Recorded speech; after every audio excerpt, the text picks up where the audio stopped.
কিরে বান্ধবী, আজকে তোর পরীক্ষা কেমন হলো? তো আমি পড়িস না। আজকে খুবই খারাপ হয়েছে।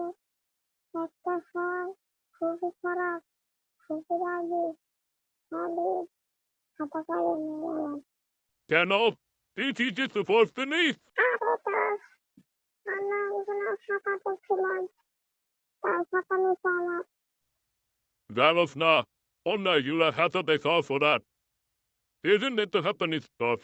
তাই তো আমার ভুল হয়েছে। আমি আর কোনোদিন এরকম কাজ করবো না। আজ থেকে ভালো করে পড়াশোনা করবো। যা পারবো পরীক্ষায় তাই লিখবো আমি। আজ থেকে আর এরকম ভুল করবো না। আপনাদের সাথে এরকম কোনোদিন হয়েছে নাকি? অবশ্যই কমেন্টে বলবেন। ভিডিওটা ভালো লাগলে চ্যানেলটা অবশ্যই সাবস্ক্রাইব করবেন। ধন্যবাদ।